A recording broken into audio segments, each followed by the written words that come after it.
बारिशों के जंगल में तन्हाई तीखा करती है। इन कंक्रीटों के जंगल में तन्हाई तीखा करती है। रिश्तों की खोखली बुनियादें कोठरिया प्यार को रोती हैं। रिश्तों की खोखली बुनियादें कोठरिया प्यार को रोती हैं। उड़ जाऊं पार समंदर के नादान परिंदा है राहें।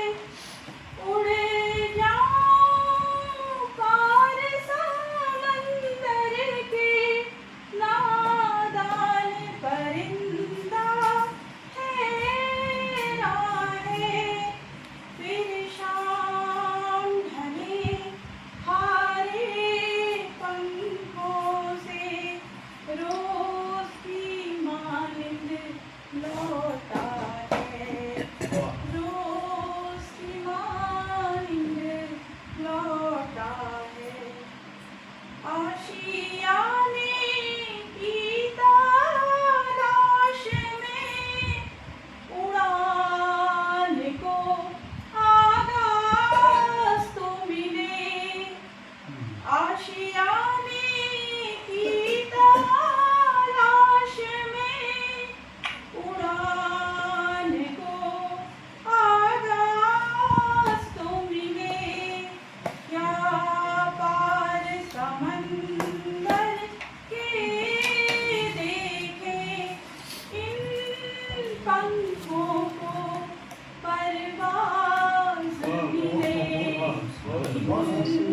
पंखों को परवाज़ मिले। इन पंखों को परवाज़ मिले। बाली धान मेरा जो परिवेश था बचपन का, रुपाई वाला क्षेत्र है रंगीली दीवार का, तो हमने रुपाई और धान के खेतों में ही ईजा को रुपए रहते हुए देखा है और हमने भी वो जिया है। तो वो जो दृश्य है, वो बिंब है, वो दिमाग में रह गए हैं। तो बीज बोना और खड़े रहना, फसल बैठना सीखा कि नहीं ईजा ने। धान के बीज बोने रोपने से काटने तक ईजा खुद ही बनी रहती, क्योंकि बाली धान की हमेशा झुकी रहती है। ईजा उन रुपाई के खेतों में निराई गुड़ाई करने के लिए, खरपतवार निकालने के लिए, और झुका रहता उसका सारा तराण धरती की ओर। नजर उठते रहती आज से आगाज को धान की निराई में निराती है वो मुश्किलों की खरपतवार। धान की निराई में वो निराती है मुश्किलों की खरपतवार। सबसे कठिन समय की करती काटती है उसकी नुकीली धारदार पत्तियां अपने हौसिया परान में। रसीले चौमास में हरी घास के गट्ठर में बांध लाती गाय भैंसों का चौमास। हमारे लिए चौमास आज एक कंक्रीट के अपने रास्तों पर चलना है, लेकिन गाँव में चौमास का मतलब है कि बरसात में घास के लिए जाना, बरसात में खेतों में जाना, गाय बच्ची के लिए घास रखना, धान को सुखाना, लकड़ियों को सुखाना। तो गाँव का चौमास हमारे चौमास से बहुत अलग है। रसीले चौमास में हरी घास के गट्ठर में बांध लाती गाय भैंसों का चौमास और बच्चों की किनारी। सदघड़ों से पहले ही सुखा लेती ईजा चूल्हे की लकड़ी, कूट लेती धान, पिसा लेती नाच, बटोर लाती की सुतर, ताकि जलता रहे चूल्हा और भरी रहे धिनाई। खुद संभाले रहती कौन भादो आंखों में। ईजा के मन की जो जितनी भी व्यथाएं हैं, उसका जो चौमास है, उसका कौन भादो की आंखों में। खुद संभाले रहती सौन भादो आंखों में बरस भर। अपने लिए रखती कुछ मजेठी के पत्ते और दाढ़ी के छिलके। गाँव में जब पैरों में कदिया लग जाते हैं ना, कदिया आप समझते होंगे, उंगलियों के बीच में जो फंगस लग जाती है बरसात में, हमारे यहाँ कदिया कहते हैं। तो वो जब लग जाती थी तो दाढ़ी के छिलके घिस करके वो उंगलियों में लगाते थे ताकि थोड़ी राहत हो जाए, या मजेठी के पत्ते घिस लेते। तो खुद संभाले रहती, सौन भादो आंखों में बरस भर अपने लिए रखती कुछ मजेठी के पत्ते और दाढ़ी के छिलके, ताकि पैरों की गीली जमीन में छिड़क कर रंग नापती रहे धरती अपने रंगे कदमों से। उसके बाद भी उसने बैठना नहीं है चैन से, उन कादियों को भर करके उसने फिर निकलना है उन्हीं खेतों में, उसी चौमास में। नापती रहे धरती अपने रंगे कदमों से, ईजा के बोने तक की तो है चौमास का होना। मेरी रंगीली गेवाड़, आप कभी रंगीली गेवाड़ जाएंगे तो आपको लगेगा कि हाँ ये भूमि है ऐसी, अपनी माटी से पहले सबको प्रेम होता है, लेकिन रंगीली गेवाड़ सबको अपनी ओर आकर्षित करती, और मेरा तो जन्म ही वही हुआ है। तो मैं तुझसे कभी अलग नहीं हो पाई हूँ मेरी रंगीली गेवाड़, बंजर से जीवन में रोपा है नया बिजौड़ तेरे साए बाए खेतों ने। बिजौड़ मतलब बीज।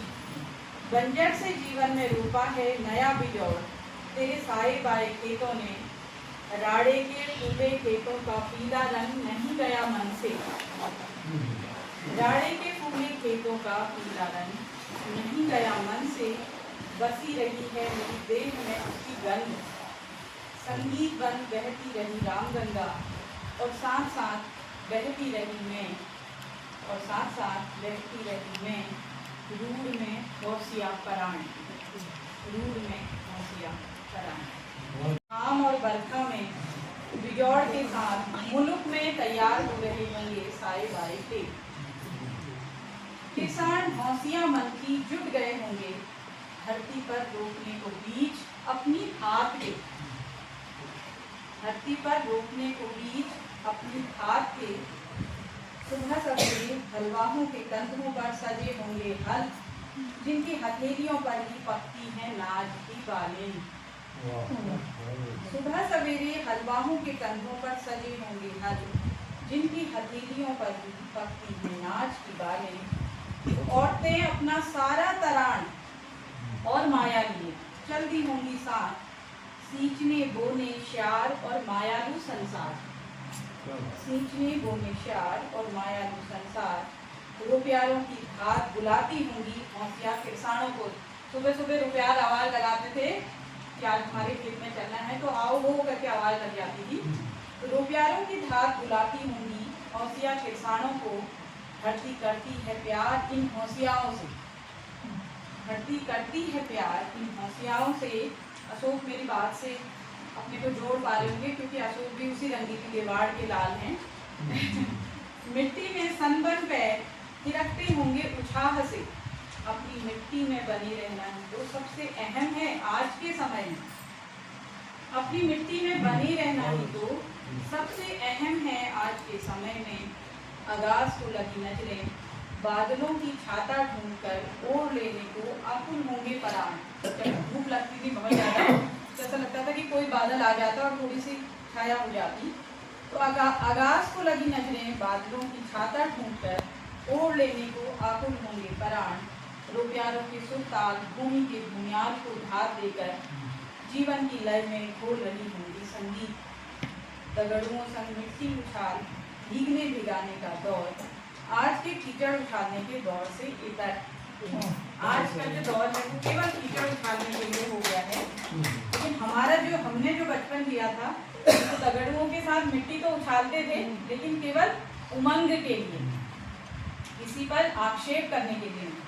तो दगड़ुओं संग मिट्टी उछाल भीगने भिगाने का दौर आज के कीचड़ उछालने के दौर से इतर। एक मेड़ में बैठ रोटी और अमटाओ के स्वाद संग, अमटाओ होती थी कच्चे आम की चटनी, खट्टी मीठी चटनी जो हम भी बनाते हैं आज भी। एक मेड़ में बैठ रोटी और अमटाओ के स्वाद संग मन की कड़वाहट मिटाती होगी मिट्टी। भोजियों का बुसुक और नंदों की खसक, भोजियों का बुसुक और नंदों की खसक, बिजौड़ संगोजना मन के मनपूर धरती की छाती पर। जो बोलते काम भी कर रहे हैं, अपना सुख दुख भी बता रहे हैं, तो अपने मन के मनपूर सारी धरती की छाती पर रोकते जा रहे हैं। रोकना मन के मनकूर धरती की छाती पर, आहा बेंच बेंच 8 साल का जमाना, आहा बेंच बेंच 8 साल का जमाना, तेरा मेरा नहीं हमारा का बखत, तेरा मेरा नहीं हमारा का बखत, और बखत की होश फाम, इस फाम के अलावा कुछ नहीं मेरे पास। आज जब हम शहरी हो गए हैं और गांव से दूर हो गए हैं, तो इस फाम के अलावा कुछ नहीं मेरे पास। मेरे साथ के हौसिया दगड़ो बचाए रखना भूमियाल का भाग, धरती की 8 साल, पुरखों की हाथ, रामगंगा की माया और दिमाग।